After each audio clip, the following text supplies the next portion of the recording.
4 பேர் முன்னால் அதுக்கு எடுத்து குங்குமம் வைக்கக்கூடாது. இப்படி திருமாங்கல்யம் கணவனாரின் ஆயுளை வளர்க்கிறது.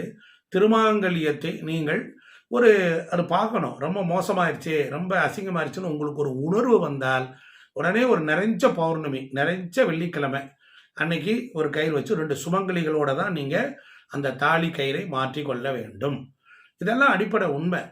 அதனால் உங்கள் வீடுகளில் பொறுத்தளவில் உங்களுடைய வாழ்க்கையில் இதில் இந்த பூக்கு பின்னு போடக்கூடாது, தாலியை வெளியே தெரியுற மாதிரி காட்டக்கூடாது, அதே மாதிரி ரோல்டு கோல்டு செயினில் போடக்கூடாது. அதற்கப்புறம் என்ன செய்யணும், திருமாங்கல்யத்திற்கு மங்களம் போட்டு வைக்கணும். ஒரு பூ வைத்தால், கோவிலில் கொஞ்சம் பூ கொடுத்தால் அதை ஒரு கண்ணி எடுத்து திருமாங்கல்யத்தில் சுற்றிவிட வேண்டும். அம்பாள் வசிக்க தகுந்த இடம் ஆயுர்தேகி தனம் தேகி வித்யாம் தேகி மகேஸ்வரி சமஸ்த மகிழாம் தேகி தேகிமே பரமேஸ்வரி. இப்படி கணவனாரை காப்பாற்றக்கூடியவள் பெண். ஒரு பெண் இயற்கையிலே சக்தி உடையவளாக இருக்கிறாள். ஒரு ஆண் சக்தி தேவைப்படுகிறவனாக இருக்கிறான்.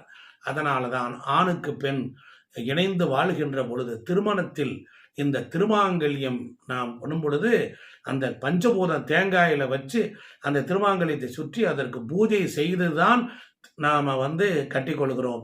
பெரியோர்களிடத்தில் ஆசீர்வாதம் வாங்கி கொள்கிறோம். இப்படி வாழ்க்கையில் நம்மளோடு இணைந்து பாரம்பரியத்தையும் நம்முடைய பந்தத்தையும் நம்முடைய குலதெய்வத்தினுடைய அனுக்கிரகத்தையும் இஷ்ட தெய்வத்தின் அனுக்கிரகத்தையும் பூரணமாக லட்சுமி கடாட்சத்தை ஒரு பெண் திருமாங்கல்யத்தின் வாயிலாகவே பெறுகிறாள். அப்படிப்பட்ட நிலையில் உள்ள அந்த திருமாங்கல்யத்தை நான் சொன்ன பிரகாரம் நீங்கள் பாதுகாப்பாக செஞ்சு பாருங்கள். கண்டிப்பாக வாழ்க்கையில் நல்ல நிகழ்வை அடைவீங்க. இந்த வீடியோ பிடிச்சிருந்தா லைக் பண்ணுங்கள், ஷேர் பண்ணுங்கள், சப்ஸ்கிரைப் பண்ணுங்கள். நன்றி, வணக்கம்.